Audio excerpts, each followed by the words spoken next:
Okay, guys, welcome to the Prophetic Outlook. And you can see we have returning today, we have David, aka Bubba News, and we have loads to talk about.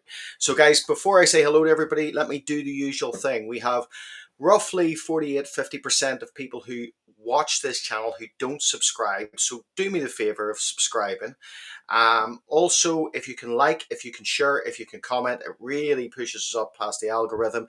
And I'm going to have to keep announcing that to just get it through to people. So we've got guys here. We've got Sir Pierce the Veil is here. Kelly is here. Lisa is here. Peaceful One. Brandy is here. Coco is here. Jesus is our hope. Lisa Nelson is here. Dorothy is here. Kelly Schultz.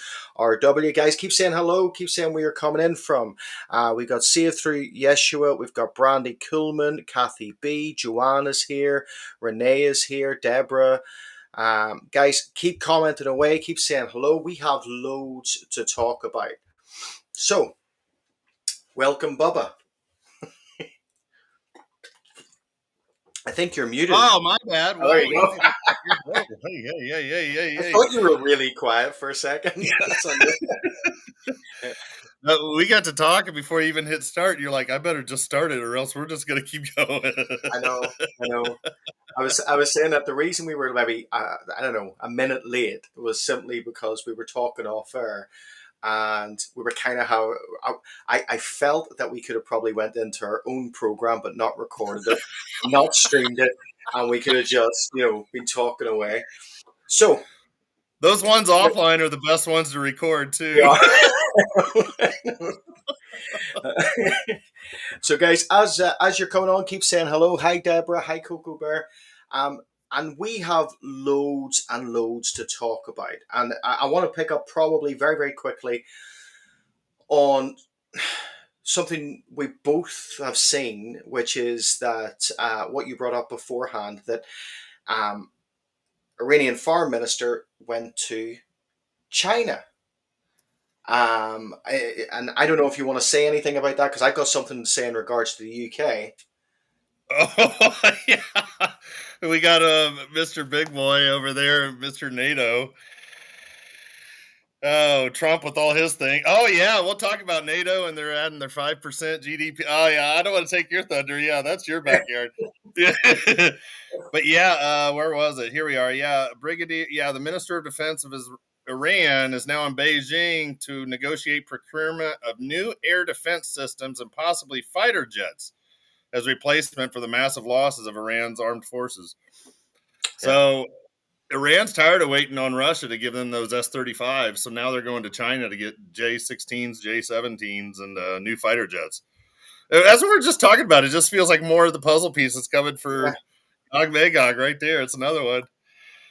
And it does. Let me see if I've got this. No, I don't. I keep doing this. I keep I get the stuff ready to share, and I forget to add it up to the platform. Anyway, the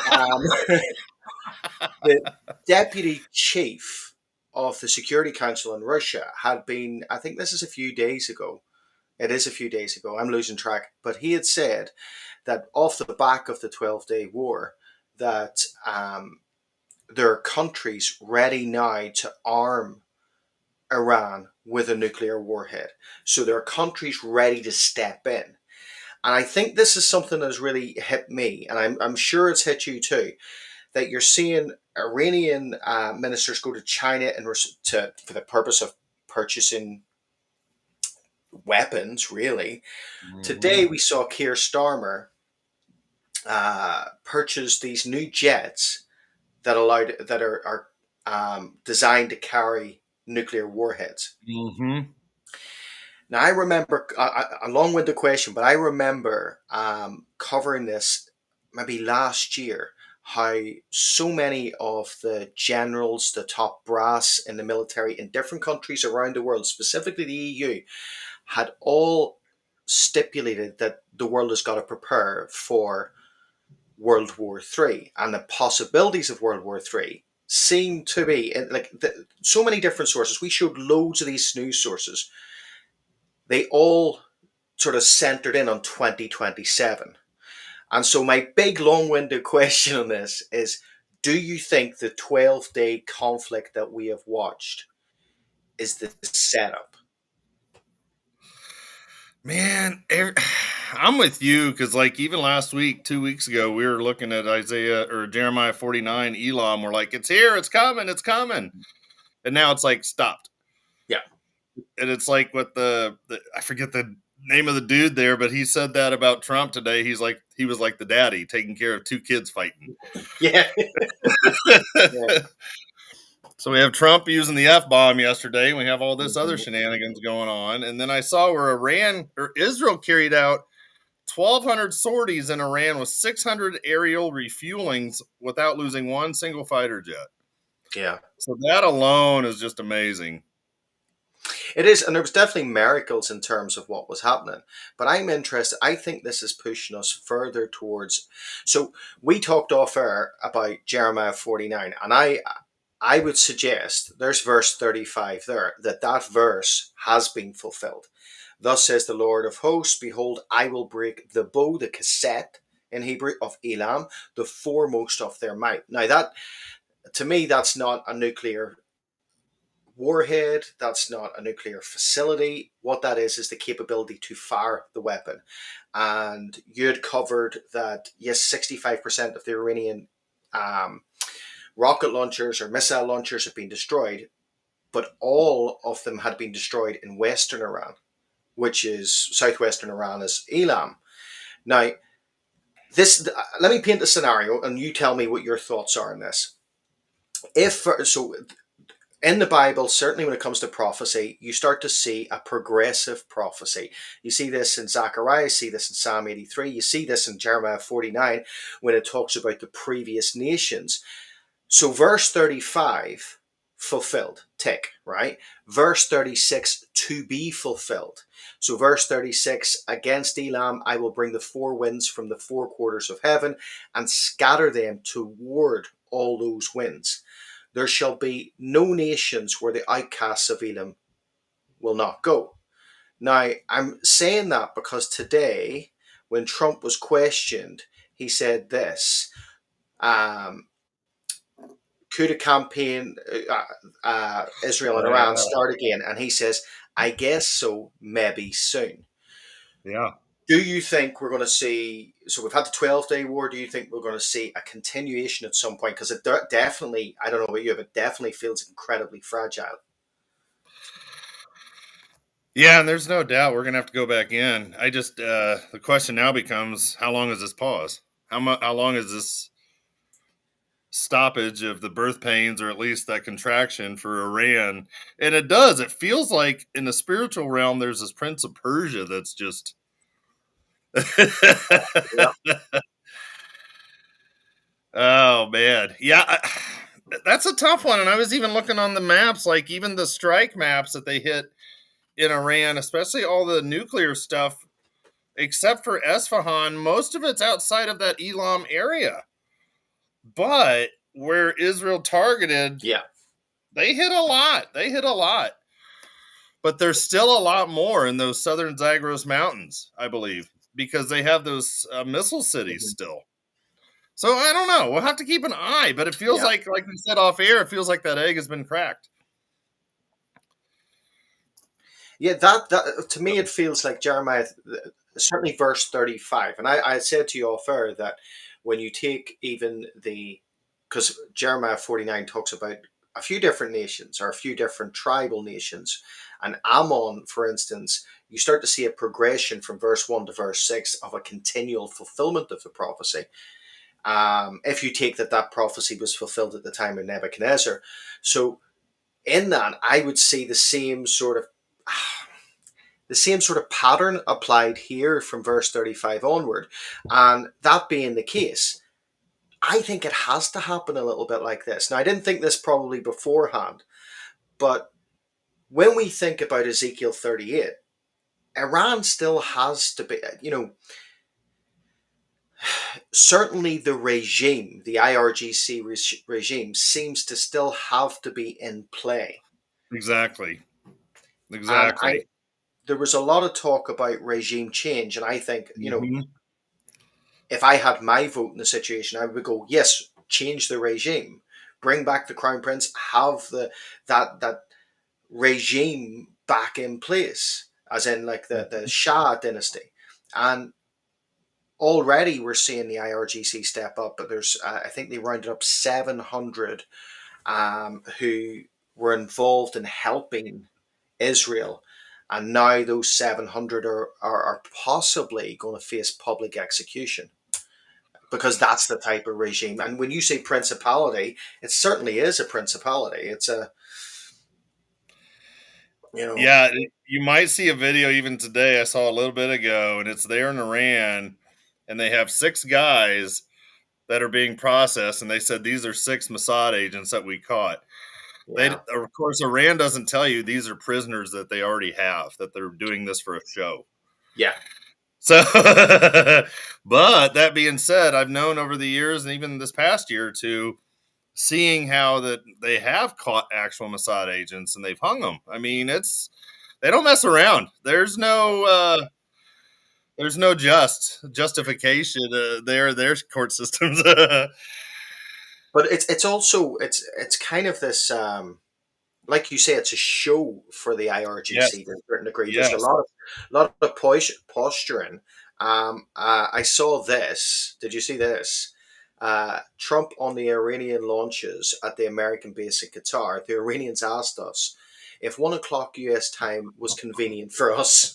Oh And you kind of no. think, Oh no. is this show of strength as opposed to reality? And it goes into probably that Islamic principle of the taqiyya, the lying and the We can deception. lie to get to do what we have Yeah, to do. and I do you see, like this is the way I look at it. I don't know if we're on the same page in this or not, but I see the what we've seen right now with the verse 35. Not with verse 36, 37, or 38, but with verse 35, I see it as a massive leap forward towards Ezekiel 38. Now, I do believe there's other things to Yeah. happen, Yep. but do you see an acceleration? Yeah, it honestly, I think this Elon prophecy is going to be put on the back burner for a while Yeah, because I personally believe that the Elon prophecy will be fulfilled, and this will be the stirring up of God's fierce anger. Something is coming, and He's going to have to deal with them, and that I believe will be part of that hook in the jaw for Magog, saying, "Oh man, my buddies in Iran just got hit. Now I have to step in." What But about when we look at Ezekiel 38:5, we see Persia, and it's almost like third on the list. It's down in yeah, the listing of peoples, like they've yeah. already taken a hit, so they're But do you think then to take this off? So we've got the biblical model, which is what we believe in, right? The biblical prophecy. We believe Ezekiel 38 is this end time. It's probably the end time pinnacle war before the tribulation, in my opinion. Mhm. But do you think the possibilities of a WW3 are there? And I'm saying this because what we've seen off the back of this 12-day war is certainly armament, certainly a race to arms. And historically speaking, what preluded World War One was mass armament of the nations. What preluded World War Two was the same. And now we're seeing Britain go for planes with nuclear capability. We're seeing, France go for weapons. We're seeing the EU call for nuclearization of the EU. Do you think we're moving in that World War Three direction? Oh yeah, and even like I was watching a video clip from Chuck Missler last night. They posted in the Discord, and he was talking like discussing like that possible nuclear could be in Ezekiel 39 verse 6, where it talks about the isles, those that are living securely, or and the way I guess he phrased it was this basically describes countries that believe that they're strong like the US in an air defense to protect us from something, you know what I mean? So it's very Yeah, possible that that could be this, and it yeah, could be that is that the US tries to launch stuff on Russia to get them to stop trying to come into Israel, and Russia fires back at the US, says leave us alone, and that's why they're protesting in verse 13 of chapter 38, like, why are you doing this? Why are you coming to take plunder and booty? What? yeah. Well, that And would it also almost, and I'm with Bill Salas in a way. Like, I think these protesters from the lions of Tarshish and her young cubs and this, that, the Sheba Dedan. It almost sounds like they're in like a financial, or like, these are our trading partners. What are you doing coming to attack? Yeah. Because they're thinking money, the U.S. and make America great again and the Golden Dawn. And Well, even from the point of view, if someone like, if say a country like Russia steps in to provide, like they said, a nuclear warhead for Iran, then what that's going to do is it's going to provoke America. oh It's going to yeah, provoke the Western nations, and it's going to be that dividing line that causes some sort of conflict. And that makes me think about the agenda, um, the Masonic sort of secret society agenda that is portrayed in the Albert Pike letters. Now, some people will argue about the Albert Pike letters because they're kind of missing now, but we do have transcripts from them. But for anybody who doesn't know, the Albert Pike in 1871 and 73, something like that, in his letters to Mazzoni Press, spoke about three world wars. And he described how the world wars would come about. And the main description element was that they came about from agent provocateurs, those of secret societies who were manipulating things around the scenes, behind the scenes, to try and bring this about. And the Third World War was between the Zionists mm. and the Islamic fundamentalists, or the Islamic nations. And it makes me think that, without being too conspiratorial on it, there really seems to be a direction that society's heading. And yes, God is sovereign and He's behind us, but it seems to be that the elite are taking us down a road that nobody wants to go. No democratic citizen wants to head toward war. But Mm-hmm. just to let me tell you this, the new security plan for the UK was released today from the National Security Agency, and it said that Britain must now prepare for a war on British soil. So, do you think that there's an agenda to push the nations to a world conflict again? Yeah, and even NATO today, they came out with this propaganda video, which is really well made, well done. But it says that we're uniting to protect our 1 billion people group from enemies. Talking about Russia, China, yeah. Turkey's still a big fish in the water. What's it doing in NATO? Yeah, I mean, true. But even so, tell me more about this video. Tell me more about, what was it? What was the purpose of it? Was it just a public announcement, a PDA? Was it, what was it? yeah, and I'm gonna see if we can find it on the tweeters. Yeah, yeah, it was like a showcase of how they're all coming together and they're spending the money. It's this whole, like, even like the U.S. and Iran will meet next week to discuss a potential nuclear deal. So Trump announced this at the NATO conference today. And like, yeah, oh, here it is. Yeah, yeah, the threats are real and we need to be ready. Yeah, I have the video. It's pretty interesting to make our defense stronger, to have the forces and capabilities we need to face any threat. We are united in protecting our 1 billion people. NATO. I mean, it's like, here we are. It's almost like a Trump video for the American military. Like, we're rallying the troops. We're getting it going. Yeah, NATO allies agreed to spend 5% of their GDP. Yeah, this is what this whole video is about. Yeah, Yeah. that announcement today. So it seems like we're going in that direction regardless. Yeah, and the U.S. can't keep up Yeah. because under Obama, I don't know that we were building these missiles and rockets like we were. And we've given so much to Ukraine, and now we've given so much to Israel. What does the U.S. have left in its arsenal? I mean, we don't know, but it's taken a big old hit Yeah. because it takes years to build these things, to Well, I get the know full that assembly line going. And I know the UK. One of the generals came out and said, "Yes, 2027 is our goal to have the nation ready, but the nation is so far behind." yeah, In terms of not just armament, but the amount of soldiers that we've actually got, yes, that we won't be ready. So that's when you start to look at things like what the politicians are saying. If you go to the last general election we had in the UK, Rishi Sunak ran on the platform of reinstating national service and bringing in the possibility of conscription. Mm-hmm. So that in itself tells me that there's something planned. Now, Yeah. I don't know, like, because I look back, in historically speaking, conscription would happen between, so you would talk maybe 18 to 30, then it would be certainly with World War II, it was extended, and then it was extended again, and then we've seen it up to 50 years, slightly older than 50 years. Mm. We've seen men and women and stuff like that. Um, just so you know, if anybody tries to conscript me, I'm colorblind, I'm asthmatic, I've got a gimpy leg, I'm really struggling. You don't don't worry about sending me over.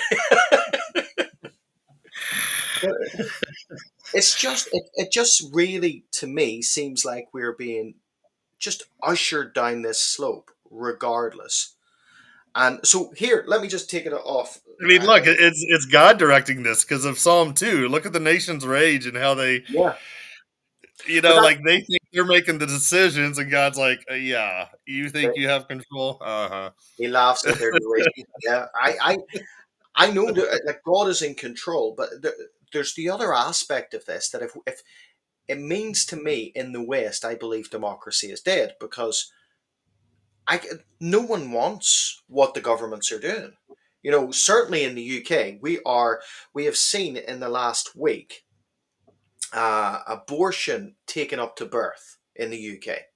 Wow. We have seen assisted dying bill being brought in, Oh wow. and I like it makes me feel physically sick when you start to see this, specifically when you see those in Parliament, the Labour government, cheering at the prospect of abortion up to birth. And I just wonder, where's democracy sit in this? I know that we are headed this way because, we're students of prophecy, we're students of the Bible, and we know the direction it's going. But then there's something in my head that democracy is just not working. Yeah. And where do they draw the line? This 3-year-old isn't working out for me. Yeah, I mean, wow. And, even China knows this. Like a strong nation is known by its people that they can replace their people and keep growing, yeah. not decreasing their population. Well, in terms of that, you says where do they draw the line? I'm wondering if they draw the line with the establishment of something in place of democracy, something like a 10 region system, 10 Oh, technocracy, yeah. 10 things. How close do you think we are to that? Dude, we're seeing them all forming. It's like each person in that grouping is trying to rise to the top to be that like pimple that rises up like I'm the new leader, and it almost Yeah, appears like Trump would be taking over Carney or yeah, and he would be the North American one. You may have the dude from Argentina being the South American one, the one that's yeah. big Israel. I mean, yeah, there's some weird, and that's what I've always thought too. Like from the Club of Rome, how it divided it into 10 nation groupings, and it's almost like there's going to be one leader and 10 governors reporting to that one leader. What about then what would happen in the Middle East? I'm wondering because I'm Ooh, thinking, yeah. right? We both look at Erdogan. Now, we know that there's obviously the Sunni Shia split in terms of Turkey and Iran. But what happens if there was a deposing? Just like as a scenario, if there was a deposing of the IRGC, if Israel had to step in again, if America had to step in again, and you had to continue, had the expulsion of the IRGC across the world, that leadership, we know that even in Iran, the Shiite is a minority. But could you see someone like a Recep Tayyip Erdogan step in and say, "Here, I'll take control here," and that's how you see Iran in Ezekiel 38. I'm just bringing it up because it just occurred to me when you were saying that. You know, And I've always wondered too if the king of the north, king of the south isn't coming back into play, like a Turkey versus Saudi, or the king of the north and south has always been Syria and Egypt, but You just go a little bit this way, and you've got Turkey, Saudi. Well, it's the same way I see prophecy, because you look at Daniel 11, where we see that play out, and then the emergence of Hmm. Antiochus Epiphanes.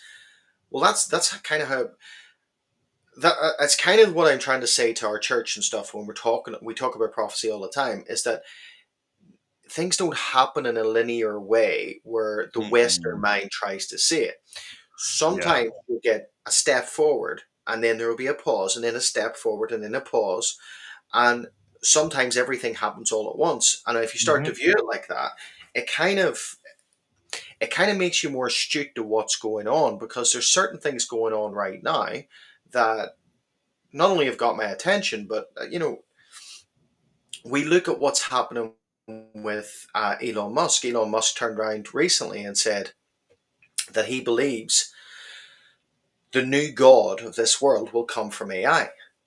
And then Yeah. I done a teaching on or sort of a video, showed a video on robo theism. Have you seen these? Oh no, robot the. Oh no. It's crazy, and yes, they're all like the videos are AI generated, but there are already influencers on YouTube who are subscribing to the model that AI is already God. Oh yeah. Oh yeah. People are treating that like their new best friend. Yeah, And I mentioned this too. Like they're asking Chat GPT, "What's my soul contract?" They're trying to find out how long they have left to live on this earth, and the AI, the demon or whatever, will give them. Well, you have about 20 more years. I mean, this is weird, and people are like, "This tells me more than my wife. This tells me more than any religious church figure I've ever." I mean, yeah, it's coming. It's yeah, coming. Yeah, and even that, he will take action against the strongest of fortresses with the help of a foreign god, a god that their forefathers knew not. And AI is a god that their forefathers knew not. That's for sure. yeah. But then, even if you look at that god of the fortresses, there's speculation as to who that actual entity is. He can be classified as, you could actually trace it back. You could have Zeus, you could have Marduk, because of what they actually represented, or, and this is the one I go for, the Mithraic connection, right? So Mithras was the entity from Zoroastrianism in Persia, aka Iran. Mithras, if you actually look at it, when it was adopted by the Roman Empire, which we know will be reconstituted, will come back, Oh right? yeah.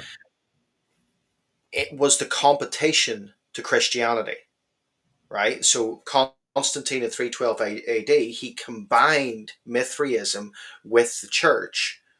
That's where we get December 25th. That's where we get a lot of different things, right? Even if today, if you go to certain churches in Italy, funny enough, um, Oh no. you go underneath the church and there's a Mithraic temple there. Oh yeah. And Mithras is this entity in Mithraism who comes to judge the world with fire. Well, we know the last judgment is fire. He is noted as the destroyer. We know that, Yeah. similar to Shiva. And it makes me think that what we've seen in the 12-day war or 12-day operation of Rising Lions is possibly one of the consequences of this, and the principality that sits over Iran could be this Mithraic element, and what we see as a catalyst toward the rise of the Antichrist. And that makes sense too, because he could end up worshiping a demonic god Mm-hmm. that their forefathers knew not. But the thing I look at too, with it says the God of fortresses, is this is the God of safety, and that reminds me so much of the surveillance system. We're putting this up for your safety, your peace and security, so Yeah, that we know where you are, so we can help you in case you get hurt. Yeah, right. But no, that's because our like you said, our minds can't even begin to imagine what this world will be like once that restraining power is taken out of the way. I mean, we don't know what kind of demonia is going to appear. You know what I mean? Hey, hey, yeah. hey. because it's Well, like what's once it the like? church is out of here, it's going to return back to like Old Testament times of just demonism and just yeah.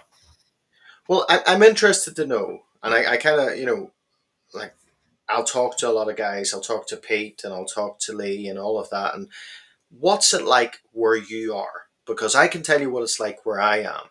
And I can tell you in terms of certainly in legislation and freedom to move, it is becoming tighter and tighter. But what's it like? Are you encountering demonic activity? Are you encountering, I guess, well, you're online. So you're online. I'm online. Are you encountering hatred from the world? Yeah, and at least here in America, I still feel like we know that we can feel that restraint still in place Hmm. because whether it's the crazy guy that you see on the side of the road that's just talking to himself and demons are just going back and forth.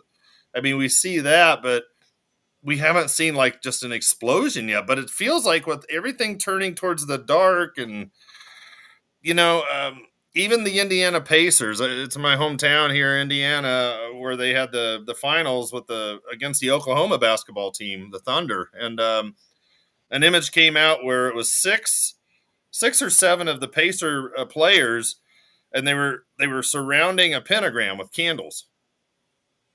And I'm like, and they posted this on social media, trying to like, and it makes me wonder if these people aren't turning towards the dark like Satan. If you help us win, yeah, oh man, Yeah, it's mm-hmm.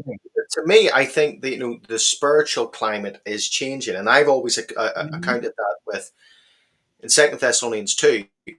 We know that it's the lawless one, the son of perdition, who will come on the scene.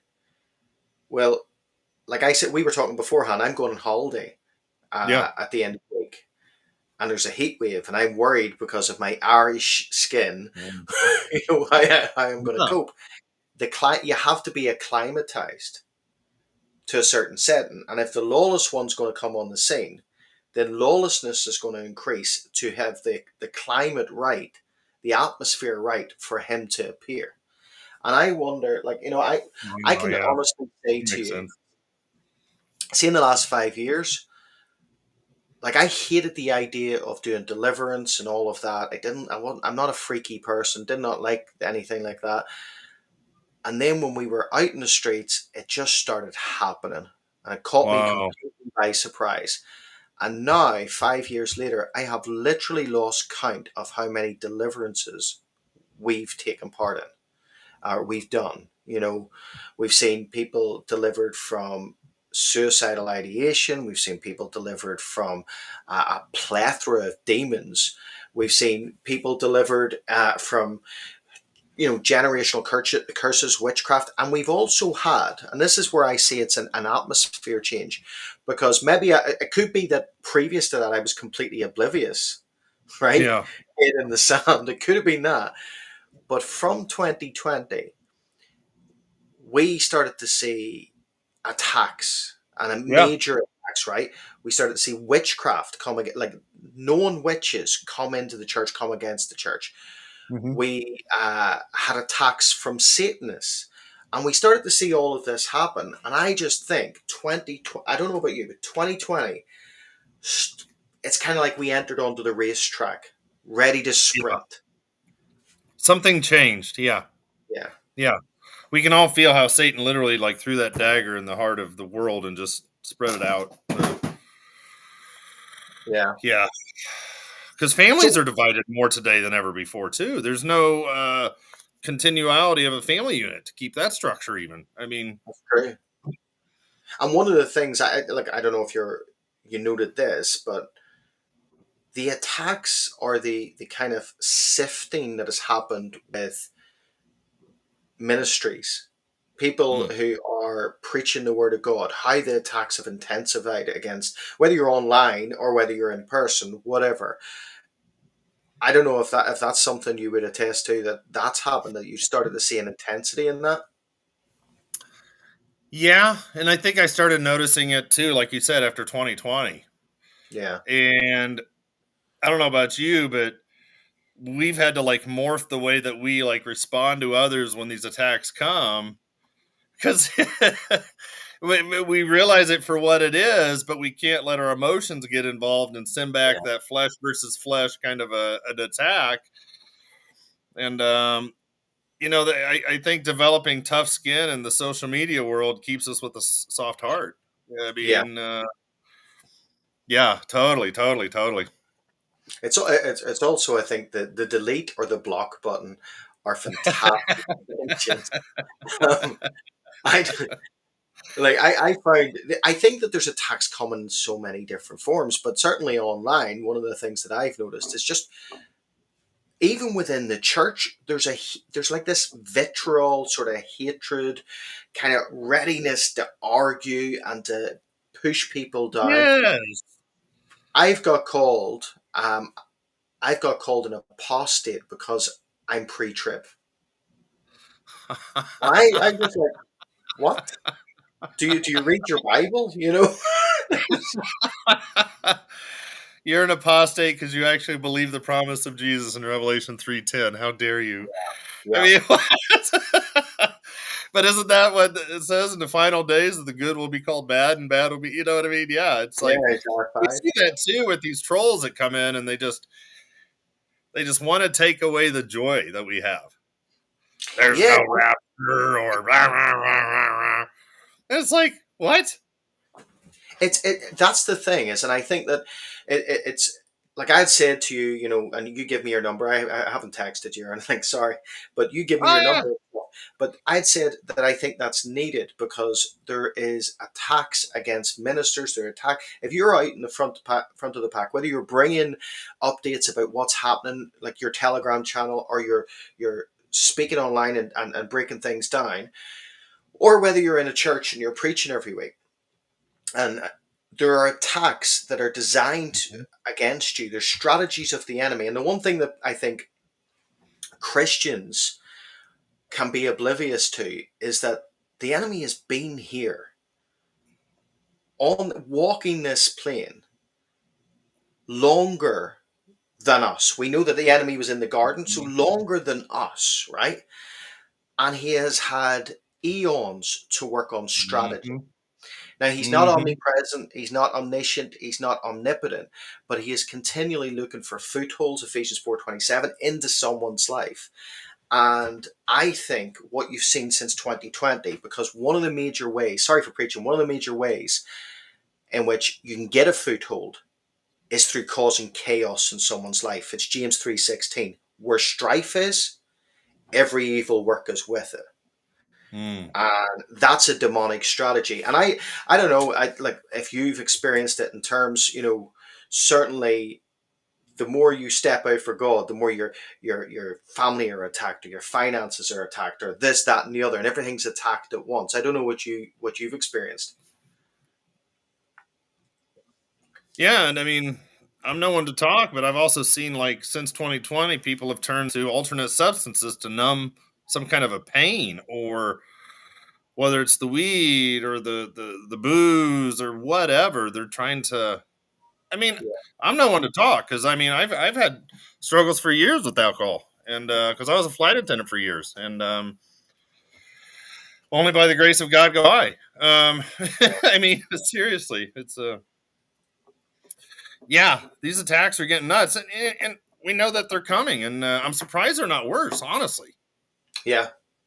Well, seriously, yeah, where we are in the timeline. yeah, but you say you're surprised they're not worse. I think that's because of your mindset.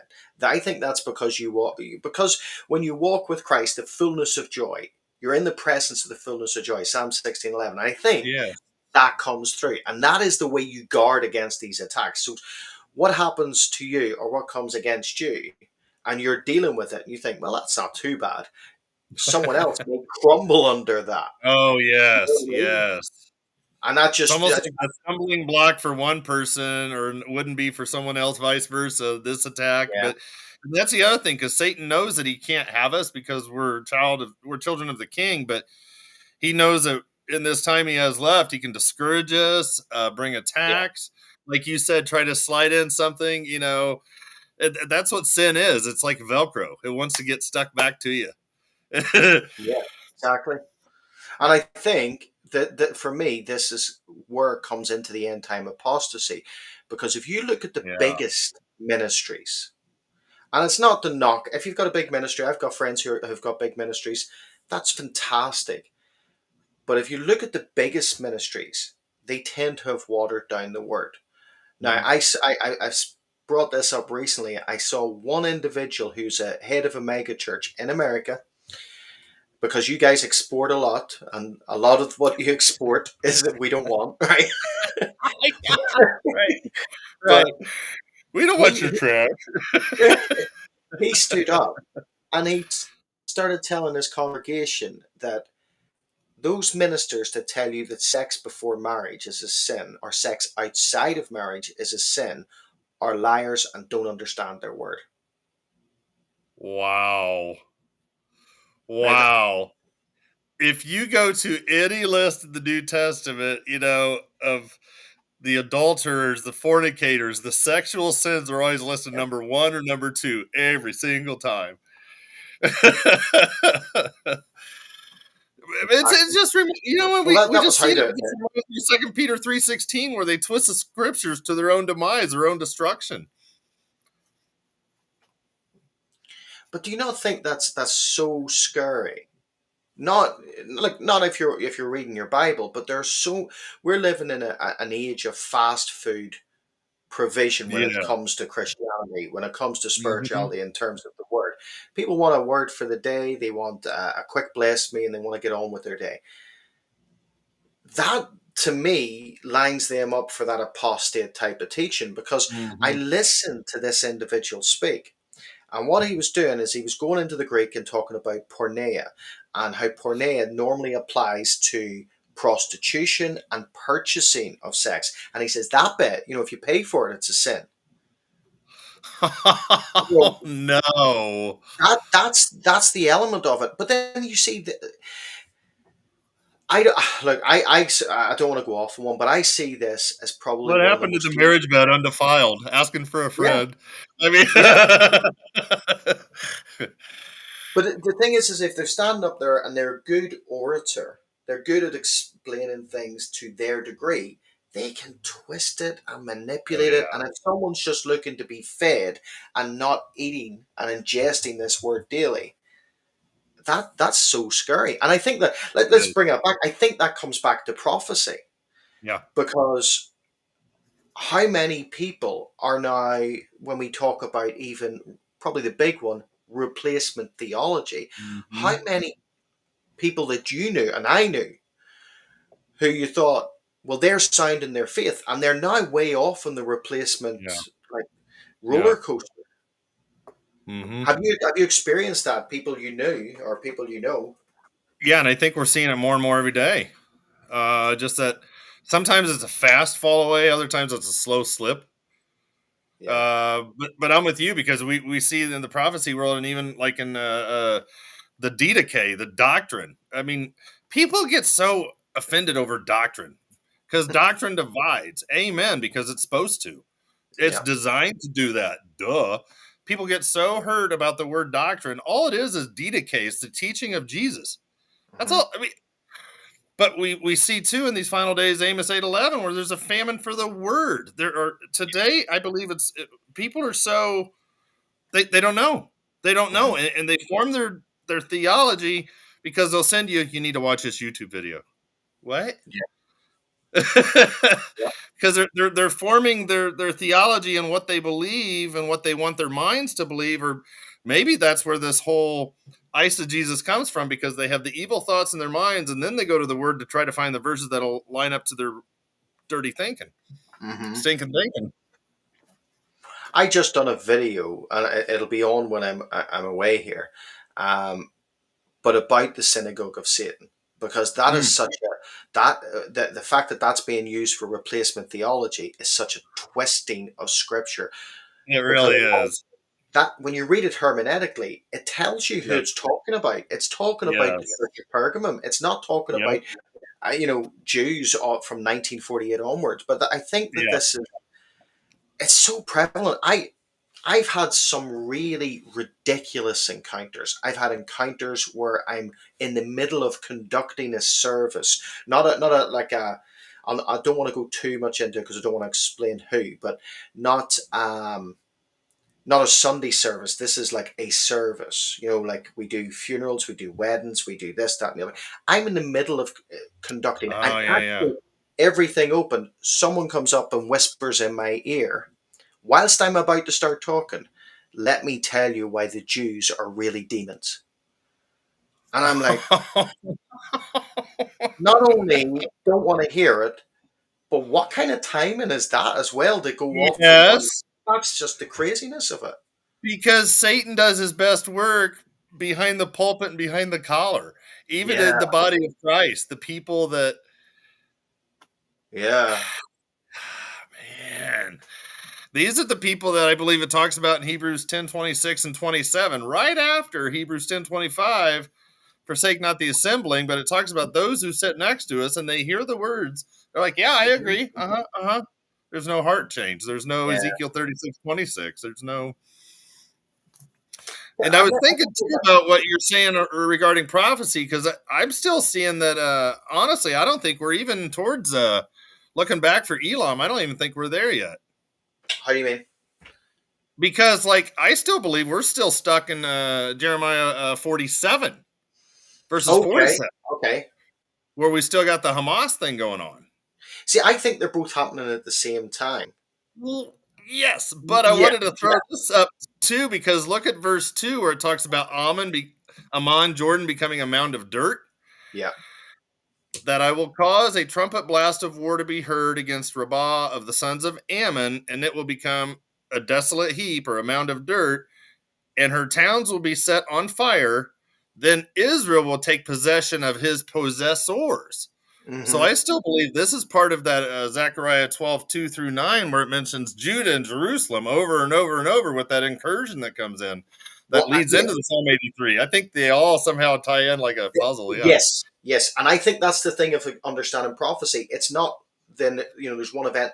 this one and then this one and then, yeah. It's all because when you look at Zechariah 12, and I think that you were watching last night, and I said to you in the chat, I love it. verses 1 to 9 Yep. are are certainly, I think, descriptive of the time in the season that we're in. But verse 10 Agreed. is not. Verse 10 is into Right. the millennial. But you And can literally feel the transition, how it goes like a yeah, pause. Like yeah. there should be like the chapter end at verse 9 and then verse 10 begins a whole new we've seen that over and over. How, But I how, think, how the sections of scripture bleed into the next chapter. and well, even when it comes to the prophecies of the first coming and the second coming, one of the ways in which you get objections, certainly from the Jewish community, is they'll go, well, he didn't fulfill this bit. Well, he didn't fulfill this bit because that's in the second coming. That's right. Oh, do you know what I mean? But it bleeds in the verses. And even Yeah. when you look at this, I think that there's so much shifting. It's prophecy to me is like a Rubik's cube. I It's like turned that. and it all eventually lines up. But whenever you look at Zechariah 12, we can already see the kind of mentality of Zechariah 14 lining up. But then that's Mhm. actually after. That's like much Yep. after, right?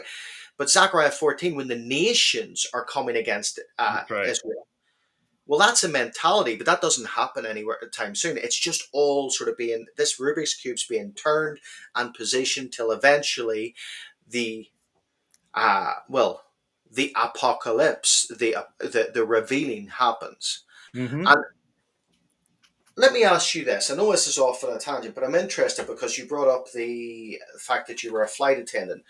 What is your? How did you come to Christ? I don't think I've ever asked you. Yeah.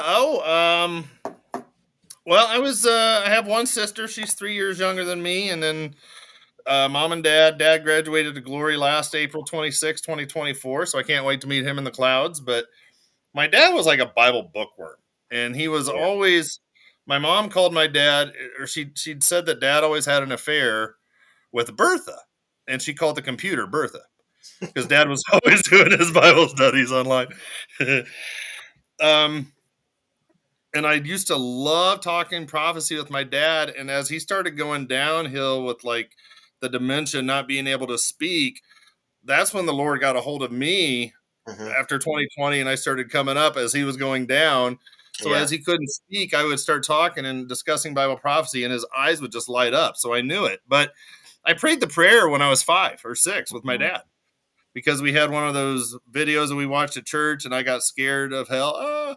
So I prayed the prayer, and my but my parents, they sacrificed, and they put my sister and I through Christian school, K-12 back then, and but I didn't get saved until I was 15, and 1986, 70 baby. But Jerry Savinsky, I'll never forget, he's an evangelist at the Wilds, and they were a Christian camp there in North Carolina, and we had to take a church bus every time, blah, blah, blah. But he said, a lot of you out there have been going to church all your life, you know Bible verses, but you have a head knowledge, you don't have a heart knowledge. And that was Yeah. me. And the Yeah. Holy Spirit convicted me. And I went to my counselor that night at camp, and I said, that guy, I don't know, something, I just, man, I don't feel right. Something, the Holy Spirit's convicting me. What should I do? I'm asking my camp counselor, and he's like, what are you talking to me for? Hmm. You know what you need to do. And I did. I went and made my peace with Jesus Christ and gave everything. And I remember even asking, like, Holy Spirit, come and dwell within me. I want you to guide me and direct me. And that's when, and even like the people at camp that next few days, they're like, something's different about you. They could see a change even. And my mom and dad had always pressed me, like, son, you need to get baptized. And I never did. Hmm. But that was one of the first things. I was like, I can't wait. I'm ready now. I mean, it Yeah. was Yeah. weird. It was like you Yeah. knew. I knew. Oh, it's exciting. Yeah. But yeah, I mean, It's, I mom and dad never drank, but I had my falling away as a flight attendant because you get involved in the world. Oh man, I started being a flight Mhm. attendant when I was 20, 21 years old, and I went more places in 1 year than the average American will go in their lifetime. I mean, yeah, it's just nuts. I've never been to Ireland It's though. not a job. It's not a job I think I would be very good at. It. I'm a nervous flyer, just like you know. But it's it's interesting because I can empathize quite a lot with your story in terms of having the head knowledge, but not the heart revelation for so long. I call it a Tetris moment when things finally go like Yes, settle. yes, And with yes. me, like I was always like I had said the prayer when I was a kid, but I didn't know if I had really accepted Christ or Hmm. whatever. I always believed in God.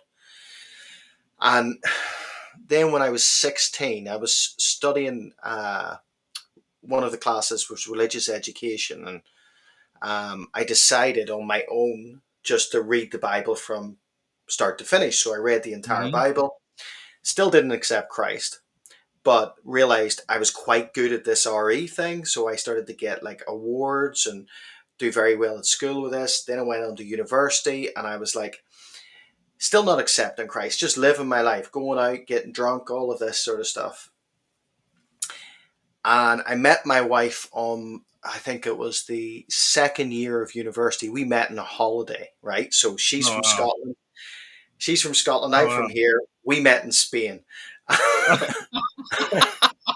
And a year later, she moved over, and I was still at university, and I was at this time sort of teaching martial arts whilst going to university, and I'd always had I kind of just I realized that there were things coming against me for accepting Christ. I was at university and I was studying history, but in the first year I was studying history and theology. And I dropped theology because I couldn't sit under the professor that was teaching it because he was an atheist. And even though I didn't accept, I know I didn't An accept atheist Christ. teaching theology. What could Yeah. possibly go wrong? And then it was we ended up we were getting married. We were in St. Lucia, and my wife went, she done the thing. It was like 10 a.m. She goes, we'll take some questions in a minute, guys, if you're going to put up questions. She went and got ready at 10 a.m. to get the hair done and all of this stuff, right? I said, right, I'll get ready at 10 a.m. We weren't getting married till like 1. So I got ready at 10 a.m., 10 past 10, I was ready. So I thought, what am I going to do? And I went down. It was an all inclusive thing. So I went down and I actually just drank. I just, No. I did, yeah. I just got drunk, and on our wedding day, Oh the no. yeah. So when we were getting Hey married, baby, you look really good now. they weren't impressed. I had the giggles. I'm laughing and all of that, No. and then when we got back to the room, I broke down in utter Oh conviction. I realized I'd no. been running away from God. And I just started sobbing Wow. like a baby. And then I gave my life to Christ. And my wife was looking at me like, what did I just marry? She was in the corner and she was drinking 2 bottles of wine on her own because she thought I had married a complete and utter looper. And I remember the difference from when I was a kid. I remember it wasn't head knowledge now, it was heart revelation. Just coming out of the place that we were staying, and I actually said, I was going, Kelly, look, there's grass. God made grass. Can you believe that? Look at the intricacies of this. Look at the clouds. And I was all like just on fire. And Wow. for all of that time it took to go from here to here, I Wow. now the only regret I've got in my life is that I didn't submit earlier. You know, Yeah. so Yeah. Well, and I like that how you mentioned like a Tetris moment, how it just it is like that though, isn't it? and, Because I and, think, and you know, there's so many people too. We all say it all the time, like, when, Lord? When are you coming back? We yeah, want his return to have happened yesterday, but aren't we glad that he waited for us oh yeah, to come to know yeah, him first? that is I such a good mean, point. Yeah, and that actually should motivate everybody. I mhm, remember, I think it was Chuck Missler said this. That we're all yeah, waiting for the return, but the mhm, return is maybe he's tarrying because there's still another person to get saved. There's still another person mhm, to accept. So if mhm, you want to hurry up the return, get out there mhm, and share the gospel. You know, mhm.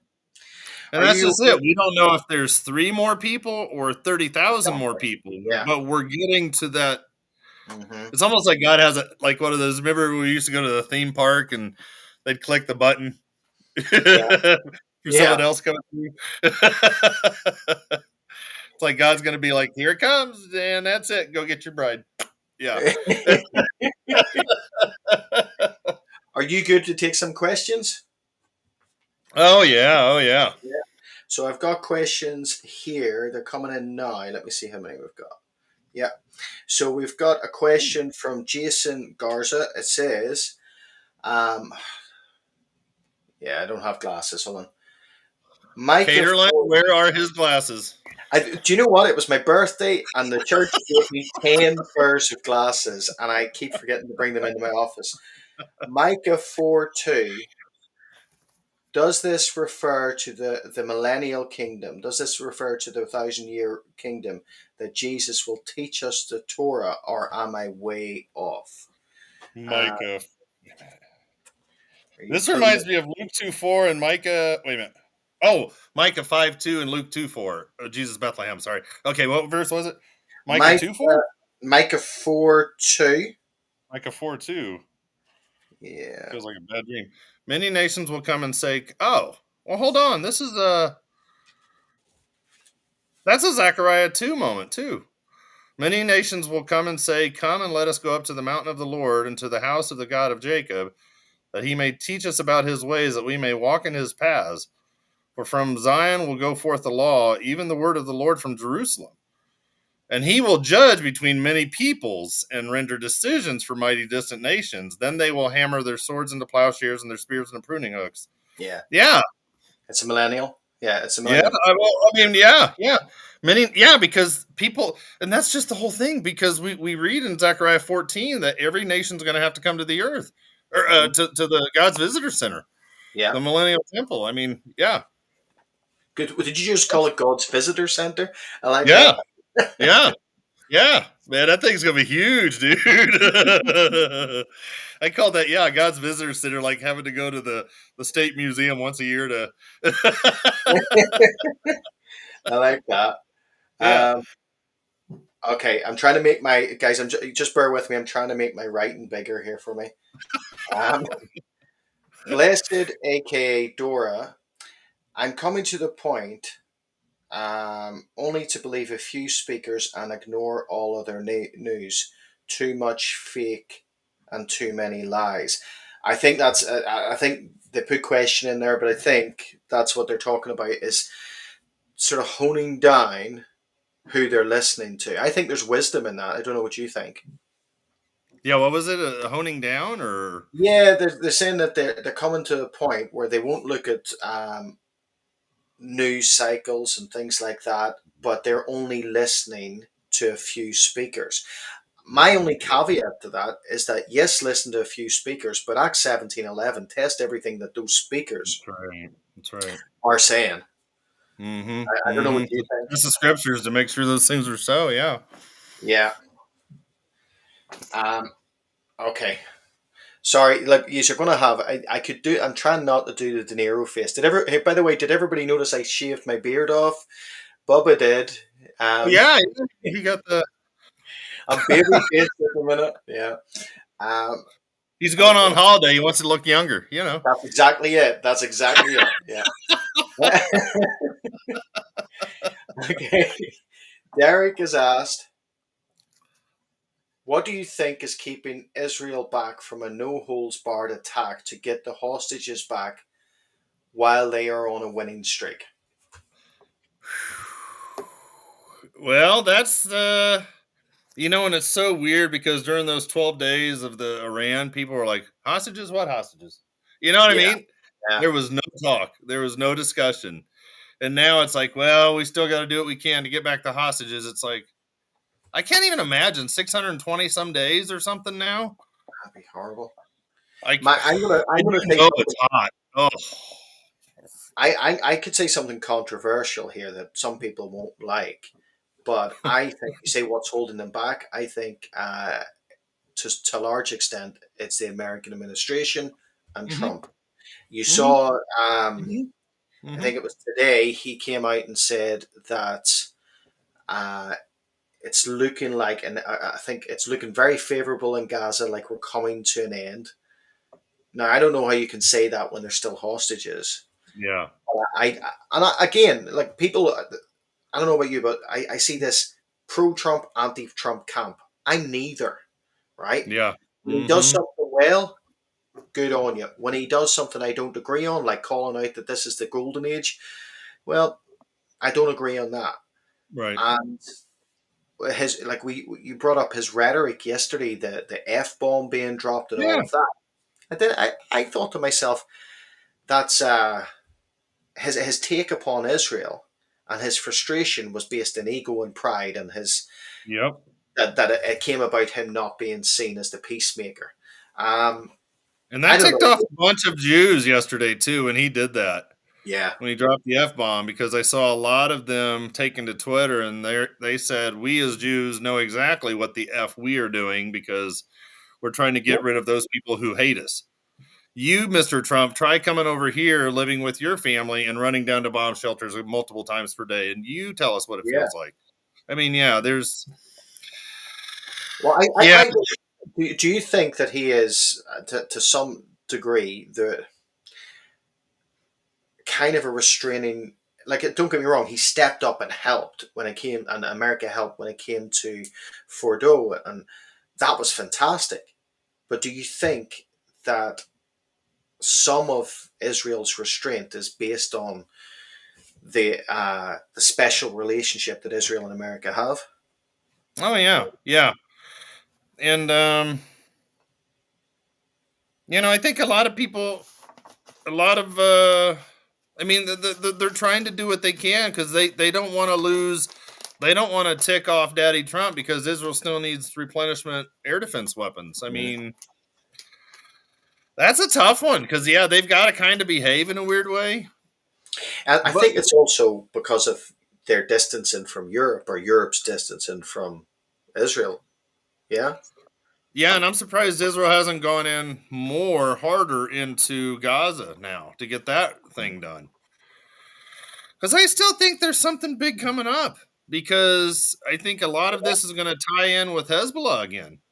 hmm Um, Because even like the Jeremiah 47 verses 4-7, where it talks about Gaza, but it mentions Tyre, which is in the Psalm 83. It mentions Sidon, which is in Ezekiel 28, 10 chapters before 38. Yeah. Where then Israel lives securely twice in 28 verse 26. That Hmm. securely word, that Yeshabbatah, where it's used in Ezekiel 38, 8, 11, and 14. So something's coming where they have a short-term peace. Not even like a, and it may not even be a like politicized peace. This may be because of warfare, Hmm. where Israel gets rid of those armies around.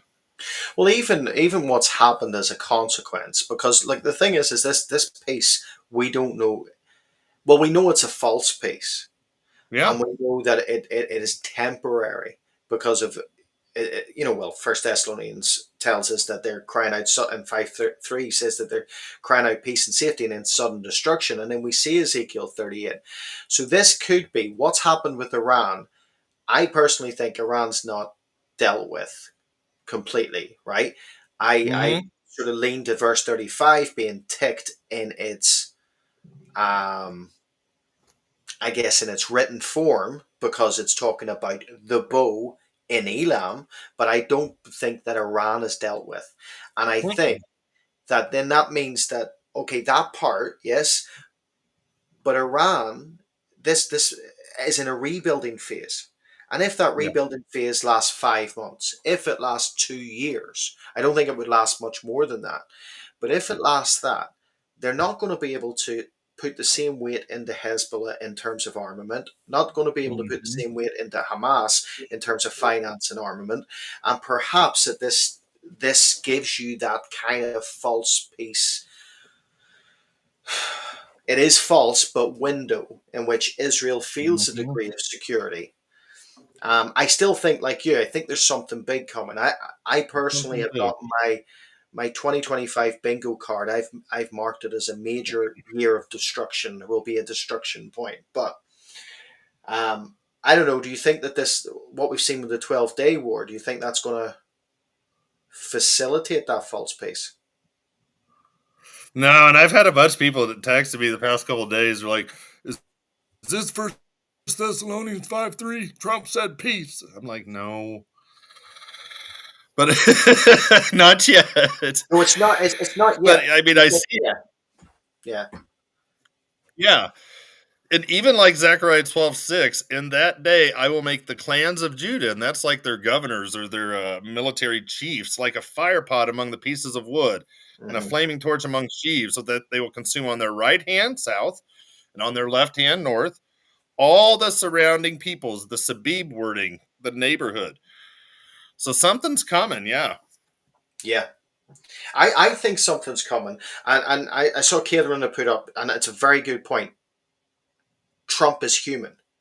That's Mm-hmm. exactly what I say to people because I find it very peculiar, and I actually find it quite spiritually upsetting that people put so much emphasis on a political leader, whether they vilify him, which half of the population do, or whether they deify him, which another group does.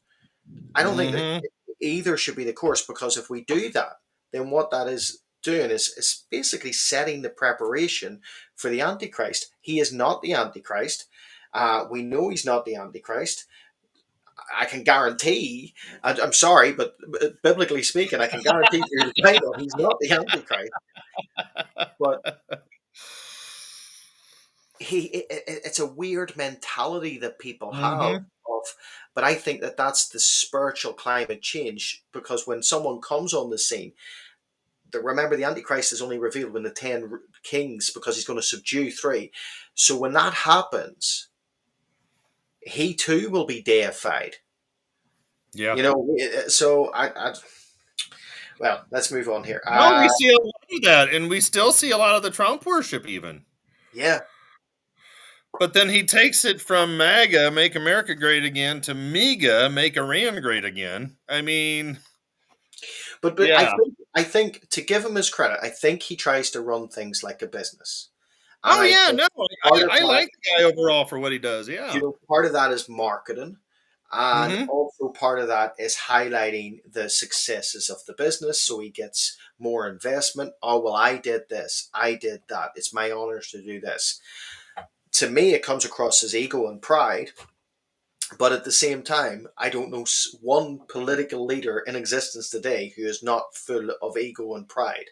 That, Yeah. I would say about them all. So, Yeah, uh, and a lot of things too that Americans are looking at the past couple hours since last night is this new Democrat mayor who's Muslim, who's going to be probably in the September elections the new mayor of New York City. So it's almost like the right. Islamification of America is beginning, just like in Europe. And Yeah. So, ay, ay, Brad, I think this question is for me. This isn't what I said. He says, "Where is your historical proof that Nebuchadnezzar, aka Babylon, had a war with Elam, and that result is that people were scattered to many countries in the world?" I didn't say that. I said Ammon. So Ammon. Ammon, yeah, yeah, yeah, yeah, yeah.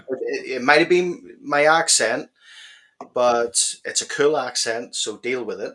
But no, Yeah, yeah. I don't believe that. I don't believe that's the case, and I didn't say that. That wasn't what was said. You've taken that up wrong, because I Because personally, Jeremiah wrote that in 596, I think. yes, and it. So what you get with Jeremiah 49 is you get part of those things and part of the elements. Nothing to. So I don't see anything in regards to Elam and Nebuchadnezzar, but there was, after Judah was conquered, then Ammon was brought under subjugation. Then we get to we skip the rest. We could go to Jeremiah 50 to 52, and we see the playing out over Zedekiah. But that I did actually, even in terms of Ammon, caveat that if you see that as fulfilled during Nebuchadnezzar's time, I I'm not saying that it was fully fulfilled during Nebuchadnezzar's time, but he did subjugate both. So once he had taken Jerusalem, he took Judah. He did take Ammon as well, um, but not Elam. Uh, and honestly, don't diss the accent. The accent is brilliant.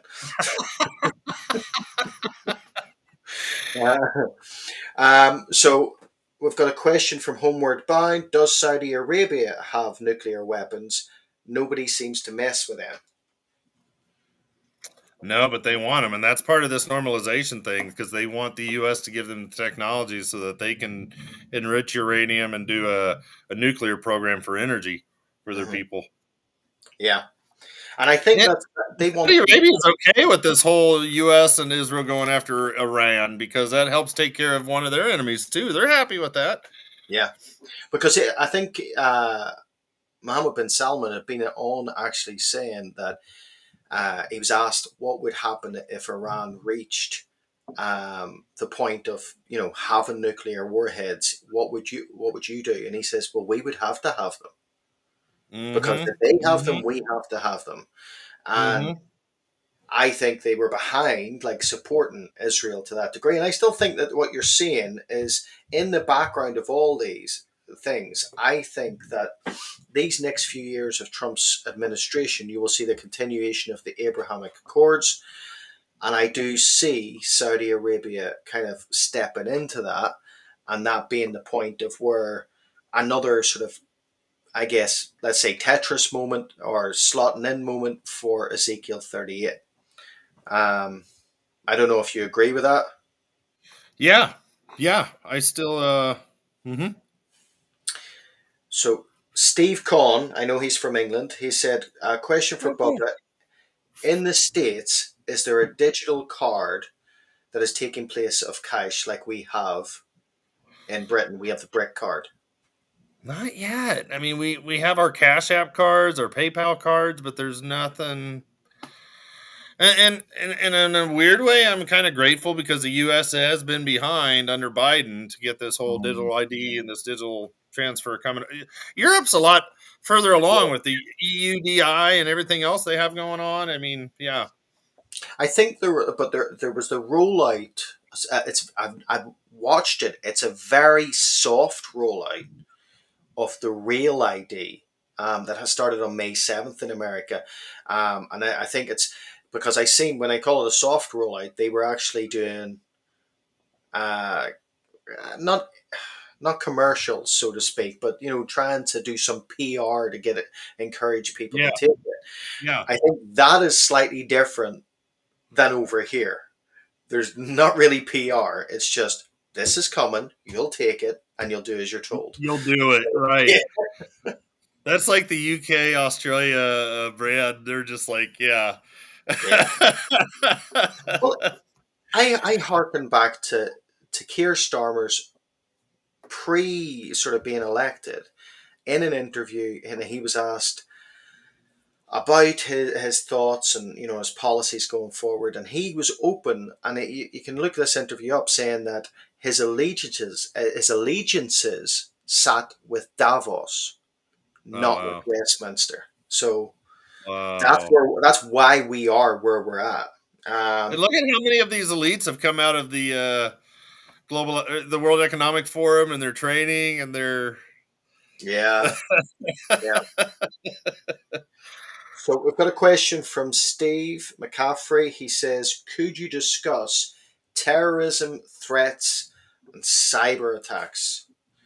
I think this is in terms of possibly all the news about sleeper cells and all of this. What is the condition that we're sitting in right now?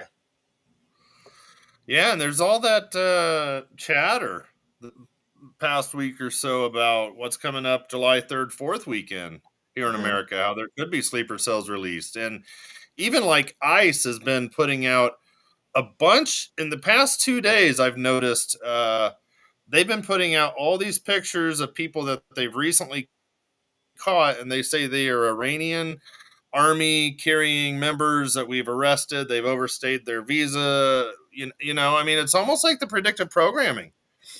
Yeah.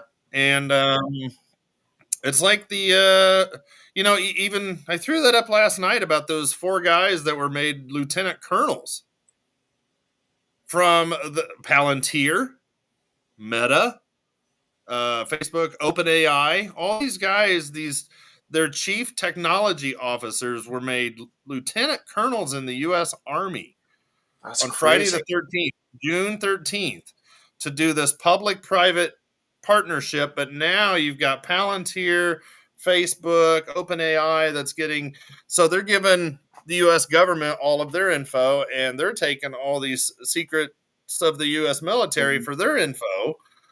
I mean, we just see how all these are just lining up for this full beast system that's coming up, where Well, actually, everybody's info is going to be, yeah.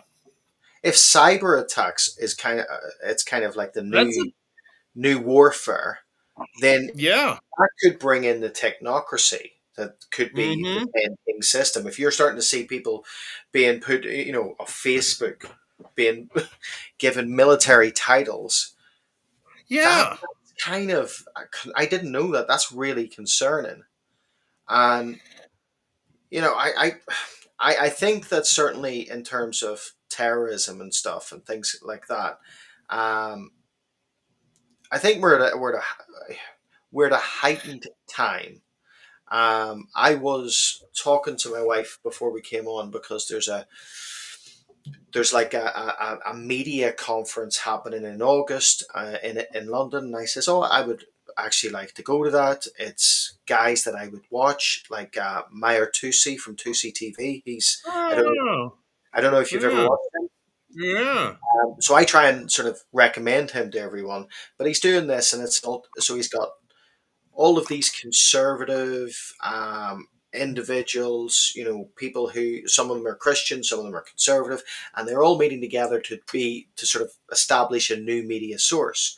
And hmm. my wife's first words were, "That will be a target," and Oh I went, yeah, "Yeah, that's true. That's true." And I yeah, think that we're living it like we saw attacks Friday past outside the Iranian embassy in London. We saw, and I think it's going to continue. And I yeah. think a lot of people are worried about the fact that we've had open borders and all of that. Mm-hmm. And I think that, there's validity to that. Mm-hmm. Um, I think that there's real validity to what's going on. Um, I would just say, keep your head in the swivel. In Mhm. terms of the cyber element, yeah, I'm not 100% on what to do there. I think cyber attacks are going to continually increase. One of the things, I didn't say this, but one of the things that we got from the British government is that the British government apparently has only enough energy, like as in fuel for energy, for the next 6 months. So this winter, they're already preparing us for rolling blackouts. Gee. Oh yeah. Wow. Because they're not getting it from. Well, the You thing should is, get a lot from Russia, I thought too. well, Like, so when it maybe- comes to even even our electrical supply, because we started to, well, I'm saying that the government started to eradicate its own sort of power sources, coal Oh, yeah. factories and stuff like that. They started to get rid of that. Then what we've got is some of the energy is supplied from Europe, and it is Yeah. supplied across to. So whenever you saw, I think a month or two back, that's, remember there was blackouts across Portugal, Yeah, France, Europe. Yeah. Yeah. and then there was problems with the British electrical system, and that's because of the connection. Wow. So yeah, I I heard can't. France went back to doing coal because they couldn't. They had to get more power or something. I mean, totally going against this green agenda because they're like, well, no, we still need power. Yeah, well, that's Revelation 17, isn't it? They ride on the back of, but they don't really care about the harlot. They don't care about the actual end time religion. Yeah. I've got a question here from Pepper. Can you tell me where in the Bible does it say or explain the children being raptured? I hear many pastors say they go if under 20. Now I hear others say only kids of believers.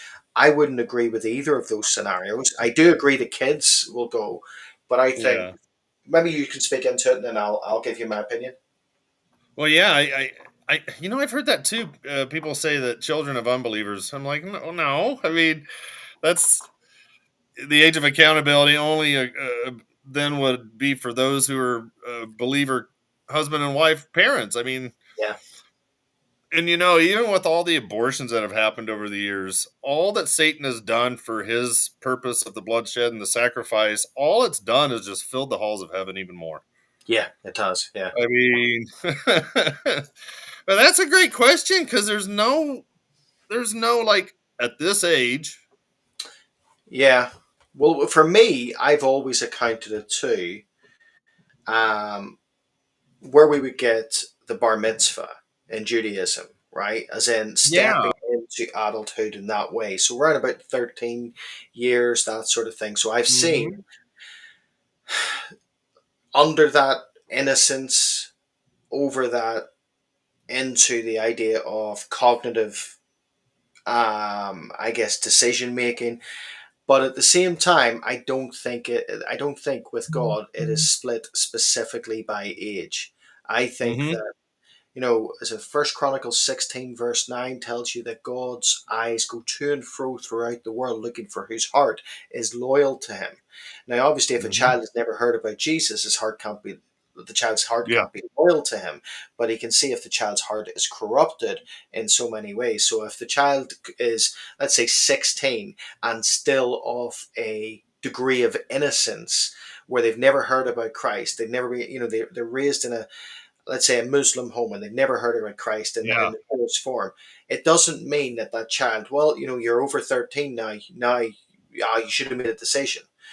I think that the degree of that is based on God judging their heart and the cognitive distance. In the sense that they're not making their full decisions, because people mature at different levels, right? Yeah.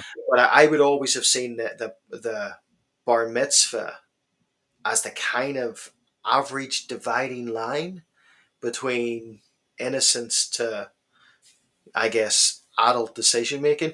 But at the same time, I think the general rule is if you want to go to heaven, if you want to be part of the kingdom of heaven, if you want to be part of his family, if you want to be called his agapoia, his beloved, then accept and submit to Jesus Christ. Um, and I think that's all. Oh, there's a question. I was trying to look up that verse where the angels in heaven, where they, whenever one comes to the Lord,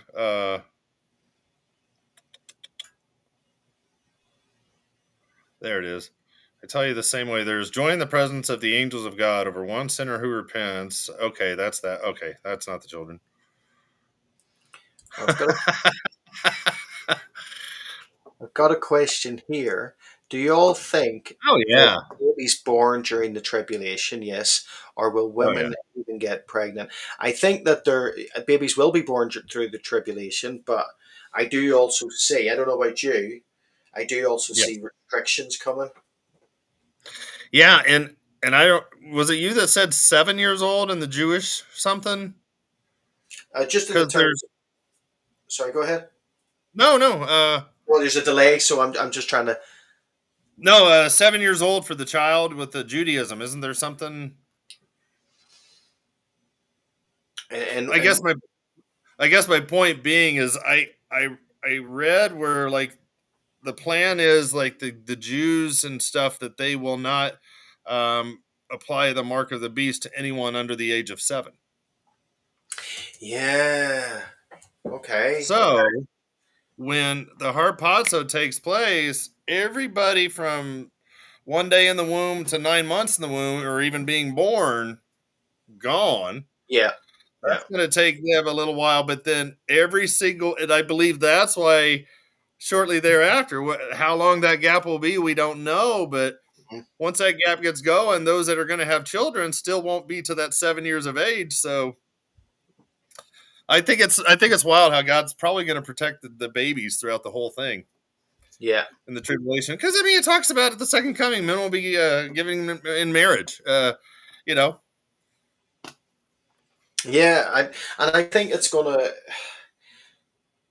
The one thing, and well, if you put it through Matthew 24, we do also know that in Matthew 24, it's when it's talking, and that's specifically written to a Jewish audience. That's talking yep. to a Jewish audience um, as opposed to those saved believers, right? So when it's talking It's to going to be a logistics thing too if they're yeah, nursing and they have to flee. that's it. Yeah, that it'd be better. It'd be hard for you. It'd be better if you weren't nursing, and I so pray that that your to flight me, will not be in the winter or on a Sabbath, but woe to those who are pregnant and to those who are nursing babies in those days. Yep.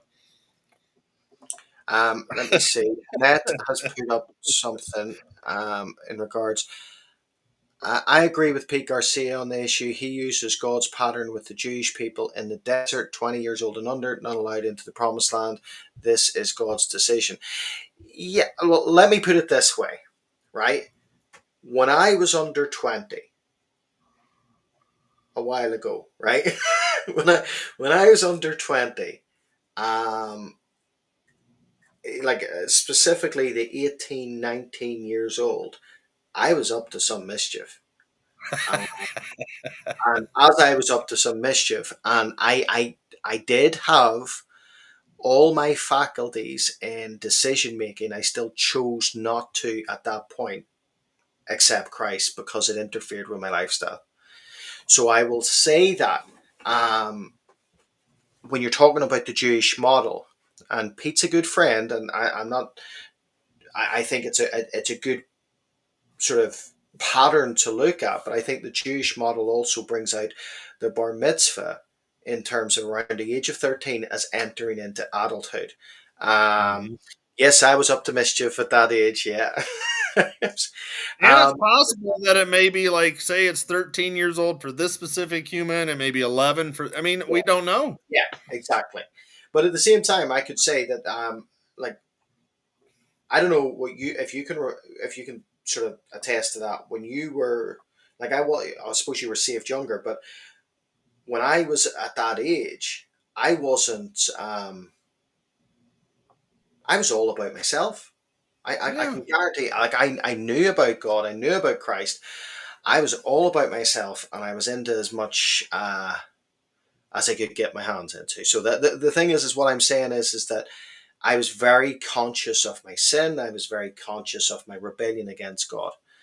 Um, Now, if I go back to 13, I was probably a lot more oblivious to that. It wasn't so much on my radar, but certainly, 18, 19 years old, I was very aware, you know. Yeah. Yeah. And I mean, it just ties into the mercy of God. Looking at the last verse of Jonah, Jonah 4:11, where he says, "There's 120,000 people that don't know their right hand from their left hand. Should I not have mercy and grace on?" I mean, Yeah. and that's And a great verse too to use for those who are younger. But it's also a verse I've shown others who have children that have Downs syndrome mhm, or stuff like yeah, that because they don't. So, I mean, it's a covenant keeping, mercy loving God. I mean, well, it even just sort of, to me, highlights the abomination that the British government have stepped into with this new bill for abortion, because it's again, where does life begin? Well, does life, like, we're sitting going, where does cognitive decision making begin? I think it's a lot younger than 20. I think it's way younger than 20. But at the same time, where does life begin? Well, I believe life yeah, begins at conception. But yeah, now they're past that. They're saying, okay, they've got a heartbeat at what is it? It's less than 8 weeks or something like that, or 8 days or something, like a heartbeat. mhm, Then they've got, you go for your 3 month scan and you can see a fully formed baby at 3 months. mhm. And now they're saying, like, I brought this bill up, right, because the actual intricacies of this bill is not, and I argued with someone online about this because I am prone to some sort of debates, right? This individual was saying, well, that's not quite right. It just says it won't prosecute, the law now says it won't prosecute a woman for um, aborting a child up to birth. And I'm Wow. like, yeah, so it's even more dangerous than what you're saying. So now the woman can abort a child up until the point of her due date, right? She can do that through whatever means, such as tablet form to induce an abortion, and she can dispose or whatever. But she'll not be prosecuted. But this individual was saying, yes, but the doctors will be prosecuted. And I'm going, how's that a good thing? That will just mean that the woman or the individual taken into their own hands, and you're going to go back to back alley Back abortion. alley And operations, yeah. it's going to Yep. be even worse than Mhm. people can Mhm. imagine, because it's such a Mhm. horrific bill. So Mhm. now it's just saying, well, the woman wants to dispose of her child and she is 39 weeks, right? Well, Yeah. what can we do? She can't go to a doctor because that doctor won't take her because he'll be prosecuted, right? Well, she can try and take drugs, try and take whatever, trying to. And what happens if the baby is born fully functional? Still Well, alive. Yep. yeah, where's the red? Mhm. Where's the line here? Because Mhm. the woman's not going to be prosecuted for aborting a child. So what if she just gets rid of the child? Right. Well, they can argue. Do you know what I mean? It's such a dark, demonic bill. It So is, and maybe even somebody in chat can help, but I remember reading something in the past month, I believe it was, but there's this Church of Satan. It's either in Massachusetts or Maine, and they're yeah, talking about doing abortions as their religious version of their sacrifices. yeah, it And was your something in the state can't touch it or something, and I'm like, "This is just messed up beyond belief." it was your individual. I think this comes from the individual. Wow. I think his name's We're back to Lucius mullet. or something like that. And it's the one with, so the individual behind it who initially came up with it as their spokesperson is the one who has like a discolored eye. And they said it's so that this actually came off the back of the overturning of Roe v. Wade. Hmm. That the Church of Satan capitalized upon this, and they said no, it's a religious right to perform an Yeah. abortion. I'm like, "Oh, man." And it is, if your religion is to Moloch, It is Yep. if your Yep. religion is to Baal.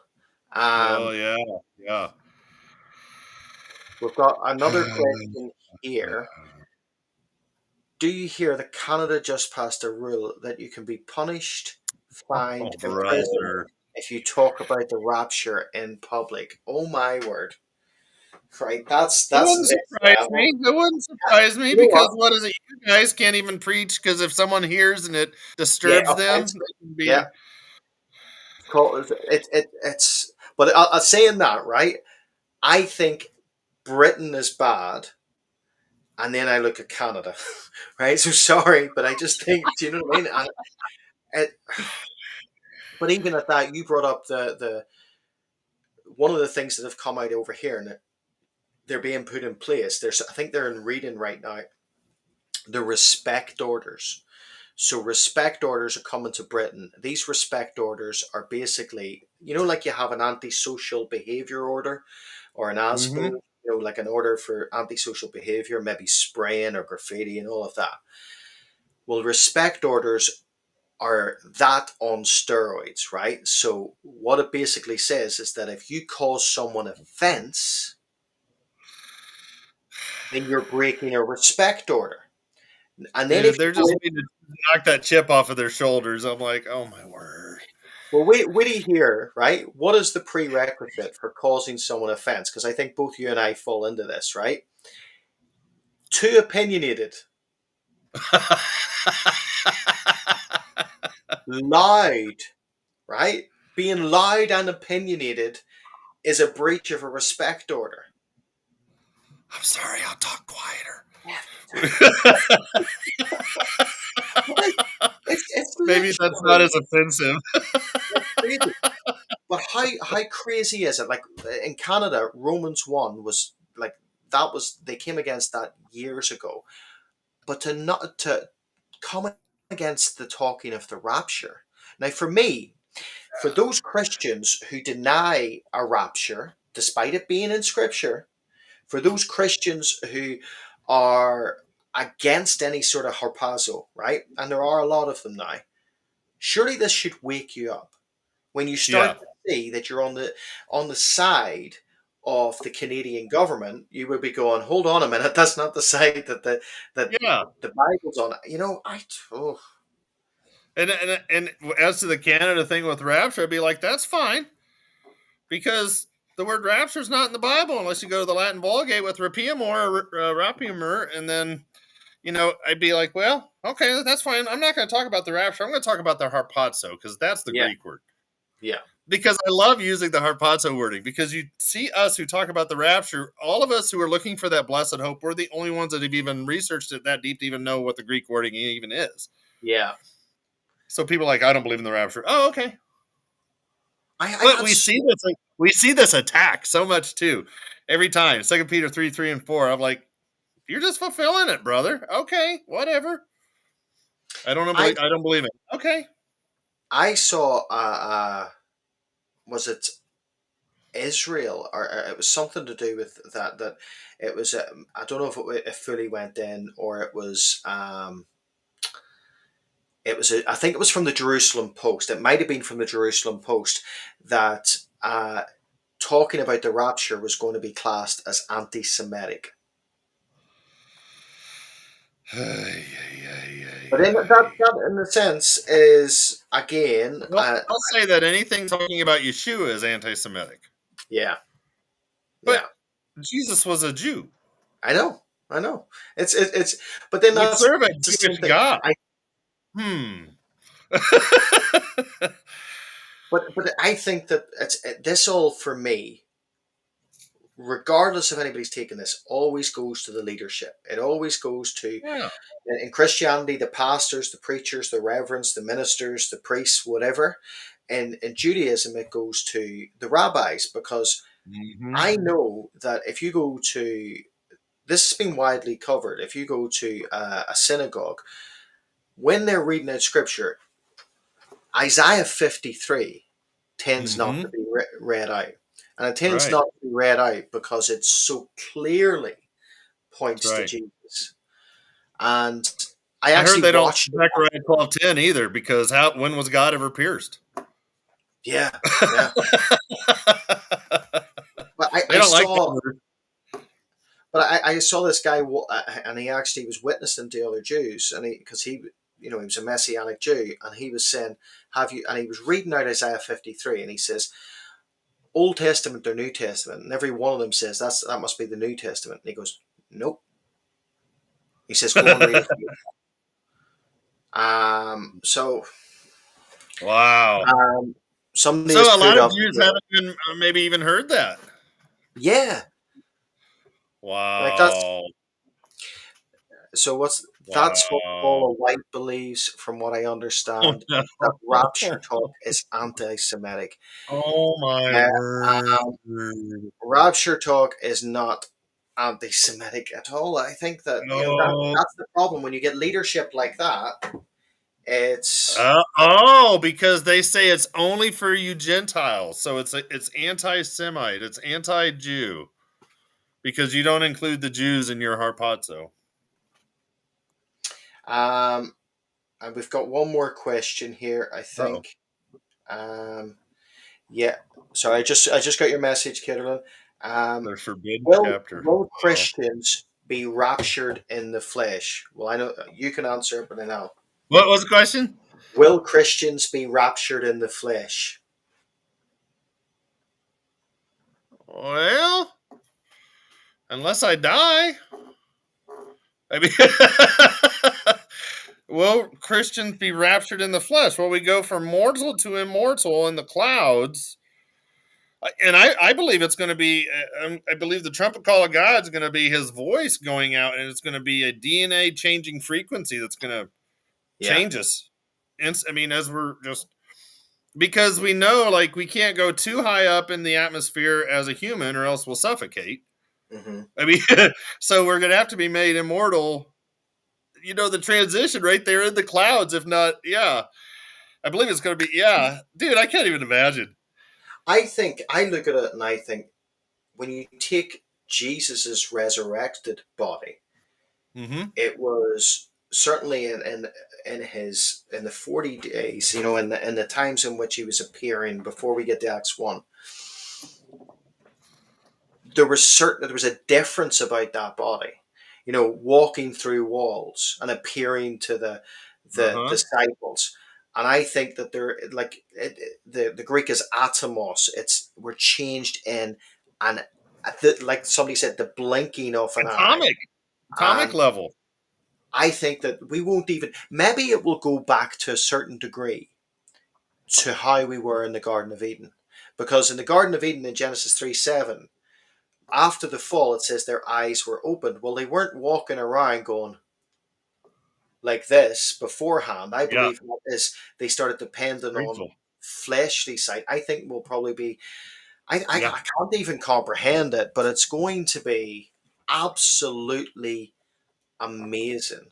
And I personally, when my dad passed, I had a dream about him, and he was in heaven. I believe in like the waiting room. And I told you this, that he was in a new suit, and there were these angels dressing him, and he looked the best I've ever seen him. Right, he looked about 30, Wow. 30 years old, and I was kind of Wow. going, "Wow," And we in that dream, I'm seeing people in wheelchairs being dressed, and they're just. And I think what it was is the changing of the body. The body's changing, Wow. and I wonder as well, like you hear this report that whenever people die, when they're older or whatever, they always, if they have a dream about them or whatever, they look a bit younger. They look Yeah. like, and the age that I keep hearing is around 30 years old, and I wonder if that's something to do with, well, we take Jesus as the first fruit, Hmm. and we know that around that age, Yeah. around that period, that's when everything went down, the resurrection. And yeah, I wonder if there's I something believe all of us said. will be in that 30 to 33 range because that's when our DNA stops growing at age 33. It maxes out and it starts going back down. Okay. But it even reminded me too. I was thinking about Matthew 27:51 to 53, where the veil was torn in two Hmm. from the top to the bottom, and the earth shook and the rocks were split. The tombs, plural, were opened, and many bodies of the saints who had fallen asleep were raised, and coming out of the tombs after his resurrection. It's like Mm. the tombs had opened, they were raised.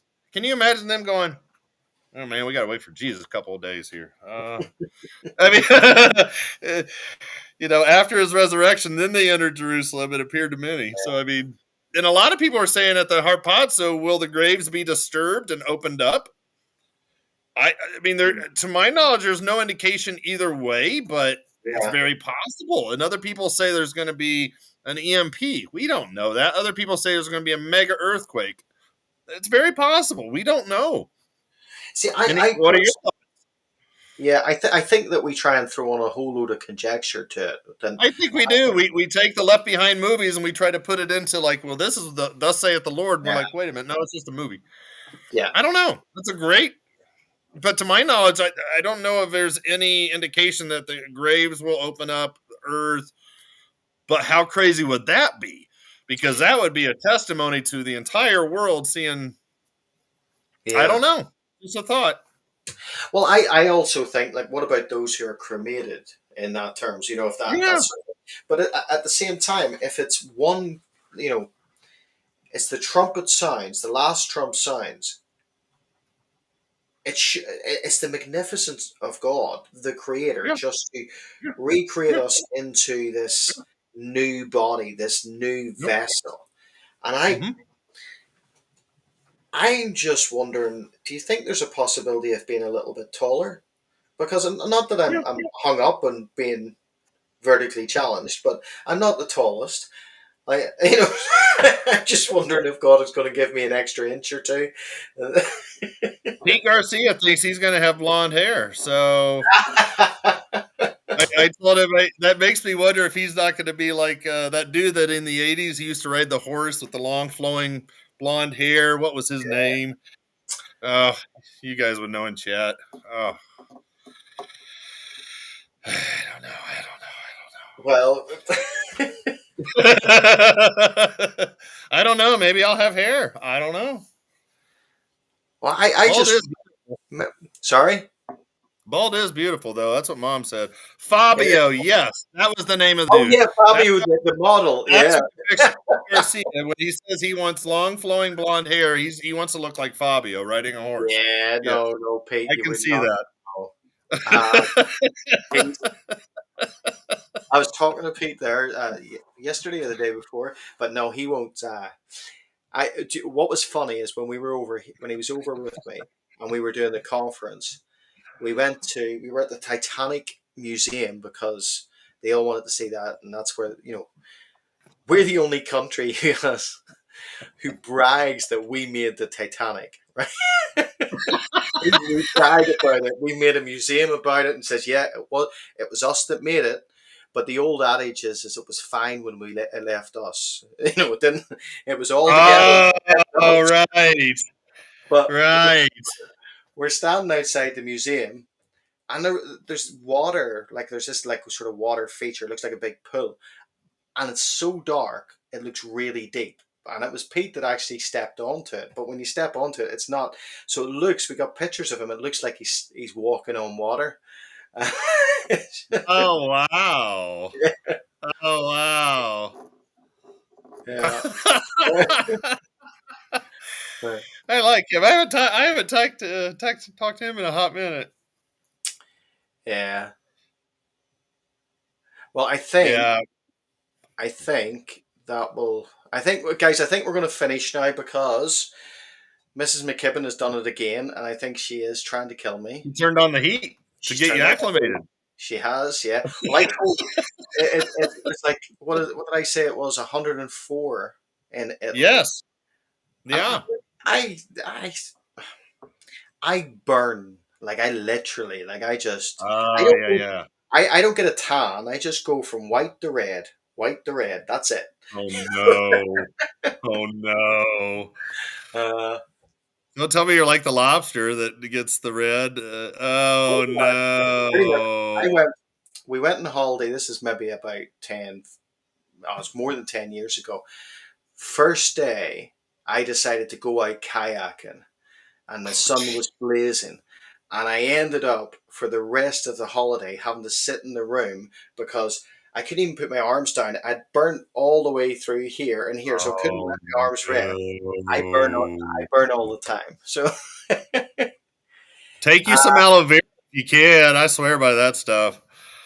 Annette has said, "Is Gary going to be at the Prophecy Watchers conference in Norman in October?" Oh wow. I will be in attendance. Yes, I will be in attendance. Oh, very cool. I'm not. I'm going as a guest. I'll be meeting up with Pete and stuff. So I'm going as a Oh guest, no way. not as a speaker. Just going to absorb. Although hopefully there might be time to speak somewhere and speak out there in the US. There are a few opportunities that have been asked, but just trying to make That it. would be awesome. I didn't even know it was coming up. That's awesome. I'm off to Iceland in August to speak as well, and I'm not sure if that's through an interpreter. Have you So been there before? no, they're gonna if it's through an interpreter, they're gonna have a job trying to keep up because when I get excited, I don't slow Wow. down. So yeah, Funny. guys, we're gonna close in prayer. And again, if you're not subscribed to Bubba's channel, please subscribe to Bubba's channel. Get him as well on Telegram. I think I've got Bubba's channel description in the description of this. Um, And yeah, we've got loads coming up. Bubba will be back on when I'm back from holiday. We'll get him back on. Dude, And I always have fun. This is good stuff. yeah, Yeah. loads to talk about. But I'm going to pray with us all now because if I don't do it now, I'm going to pass out in the heat. I can feel it. There is absolutely, there's no ventilation in here. She does this on purpose, and I'm surprised. You know, the last couple of times she's texted me like laughing faces because she's doing it. So That's because you were getting pissed drunk on your wedding. She's yeah, still yeah. getting. Try, try. Okay, let's pray, That's guys. awesome. Heavenly Father, I just thank you for tonight, Lord. I thank you that iron sharpens iron. I thank you, Lord, that we're brothers in Christ. And Lord, I thank you for this community that we all gather together to seek you out. Your word says, Lord, in Proverbs 25, that it is the glory of you to conceal a matter, but the honor of a king to search it out. And you call us in Revelation 1:6 kings and priests. So, Father, I just thank you for the people here. I thank you for the hunger to search you out and to search your word out. I thank you for the humility to come before your throne and continually seek you. Lord, I pray blessing over my brother Bubba here. I pray blessing over his family. I pray blessing over his ministry and the reach that it's having. And Lord, I pray blessing over everyone here who is watching it in Jesus' mighty name. Amen. Guys, I call Man. you head and not the tail, above and not beneath, kings, queens, and priests in Jesus' mighty name. Remember, you can do all things through Christ who strengthens you. I want to say thank you to the moderators and a big thank you to Bubba. Guys, God bless.